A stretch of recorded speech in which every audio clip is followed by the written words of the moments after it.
हुकूमत आवे, ये आके मुल्क बचावे तू मोरा, ट्रैक्टर ते ला के वफा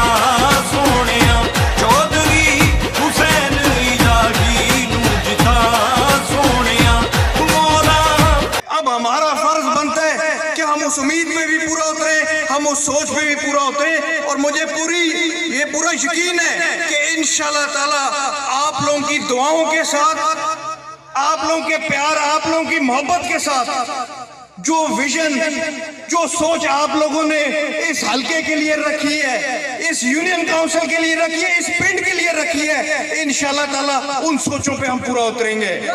खबरों का सिलसिला आगे बढ़ाते हुए खबर शामिल करते हैं। गुजरात बड़ीला सीट से नुमाइंदा खबर की दुनिया गुलाम मुर्तजा पोड़ के मुताबिक यूनियन कौंसिल हजारा मुगला के गांव दहुआ मुस्लिम लीग काफ का बड़ा इस जलसे में इलाका भर से अमी हलकों की बड़ी तादाद ने शिरकत की और MNA चौधरी हुसैन अली की क़यादत पर इत्मीनान इसका इजहार करते हुए इस जलसे में यूनियन कौंसिल हजारा मुगला सियासी घरानों से मुस्लिम लीग काफ में शिरकत की, जिनमें साबिक कौंसलर चौधरी जफर इकबाल दहुआ, हाजी चौधरी बशीर पेट्रोलियम दहुआ की साथियों समेत मुस्लिम लीग काफ में शमूलियत। इस जलसे में साबिक councillor Chaudhry Zafar, Haji Chaudhry Bashir Ahmed petroleum, joint secretary Muslim League youth wing Punjab Chaudhry Tariq Mahmood Majra, master Mohammad Afzal, साबिक तहसील नाज़म चौधरी सादत नवाज अजनाला, साबिक MPA चौधरी अल्लाह तस्कर घरा, MNA चौधरी हुसैन लाई ने खिताब किया। इस मौके पर MNA चौधरी हुसैन लाई ने मुस्लिम लीग काफ में शामिल होने वाले साथियों को खुशामदीद और वेलकम और कहा कि इंशाल्लाह आपके साथ साथ कदम कदम खड़ा रहूंगा और आपके तमाम जायज मुतालबात को पूरा किया जाएगा। MNA चौधरी हुसैन लाई ने प्ले ग्राउंड, अस्पताल और लड़कियों के स्कूल के अलावा तमाम सड़कें पक्की करवाने का वादा भी किया, जबकि साबिक कौंसलर चौधरी जफर इकबाल दहुआ ने MNA चौधरी हुसैन लाई का शुक्रिया अदा किया और कहा कि इन दम तक आपके साथ खड़े रहेंगे। यूनियन कौंसिल हजारा मुगला निकाफ का बड़ा घर बन चुका है और इंशाअल्लाह आइंदा भी भारी अक्सरियत से कामयाबी हासिल होगी।